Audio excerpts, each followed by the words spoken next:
And now we're gonna be doing a mission that wasn't particularly interesting when we did it as a Kuni. Or as Keiji.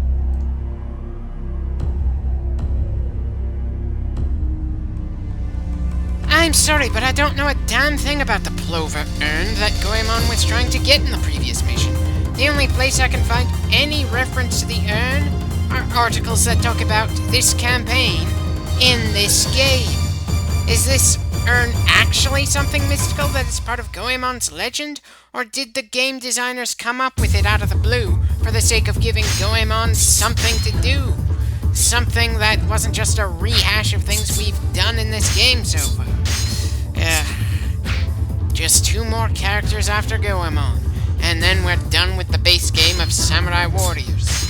Then it's on to the expansion. And may I say, it feels a little awkward to refer to an expansion for a console game back when this game was made, and not a PC game. Seriously, this game was made for the PlayStation 2, which didn't have a dedicated online like the original Xbox, and it took a while for the next generation consoles to start throwing in downloadable content. So it's more than a little awkward to think of expansions for console games at the time, especially since people were pretty unwilling to deal with the same sort of minor re-releases that Street Fighter 2 got away with back in the Sega Genesis. I've honestly got no idea why Samurai Warriors decided to give 2 of its games some expansions when they were console only and a pretty niche title at the time. Hell, Samurai Warriors is still a pretty niche franchise at this point, even though it's been running for quite a few years now. Oh, what's this? A cutscene we haven't seen before in this battle?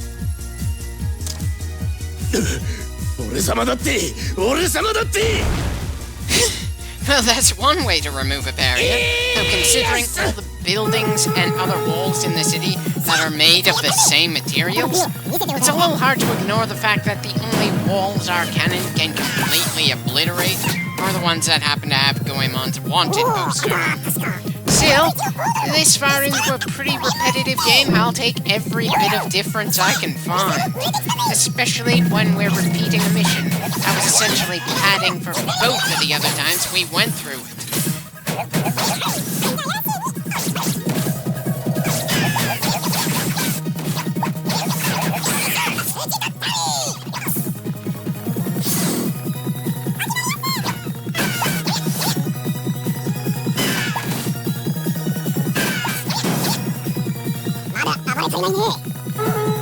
Well, we don't need to burn off energy, hence why I hit fast forward for most of this mission. We just need to move on and see if Goemon has any interesting missions later on in this campaign. I won't be asking for any good storytelling at this point. We've more than established that that's not a priority for the game designers at this point in the series. But I think I'm justified in at least hoping that the later missions in this campaign find ways to be fun, while still not being complete and utter rehashes of missions we have already played through this far into the game.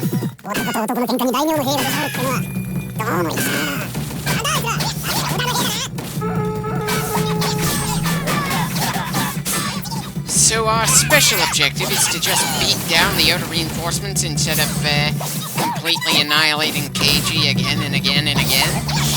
I think the only real challenge here is going to be preventing myself from just beating down Keiji the final time. At least a bit too early.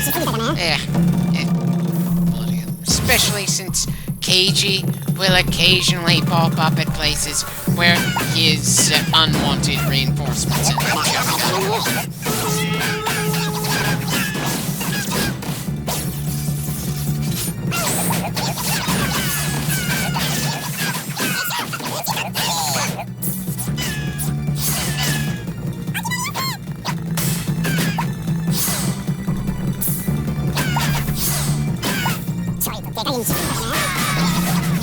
Even in just the space of this mission, things are getting to a very painfully repetitive point. And that's not even taking into account how many times we've gone through this disorganized brawl in Kyoto so far in the game.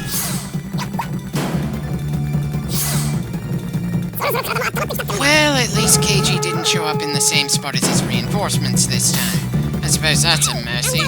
Not that I'm feeling all that much mercy from the game when we're going through this mission again, and it was at its most entertaining when we were playing as KG. Not that it was especially entertaining then either, but still, why did they have to do an exact bit-for-bit repeat of Okuni's version of this mission?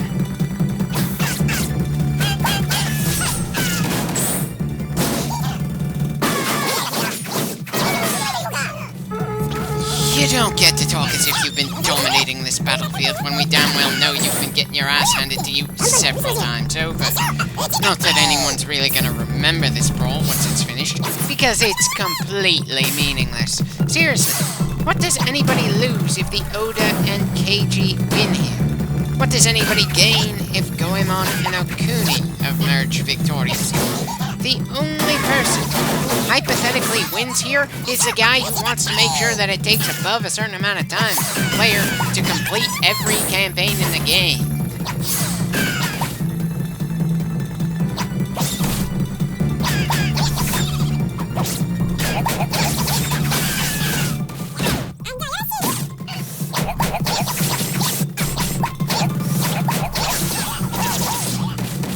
Look, KG, I don't want to beat you down right now, but you're making it tough to move on to the next guy.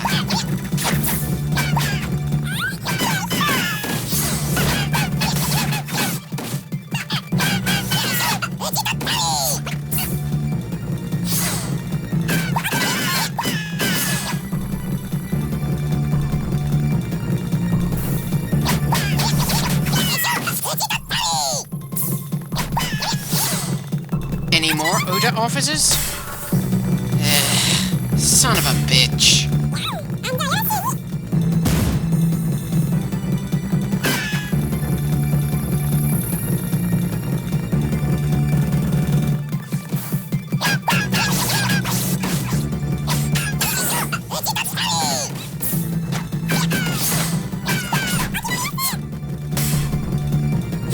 And they just keep popping up with no counter to tell us how many more we have to deal with before we're done with that particular objective.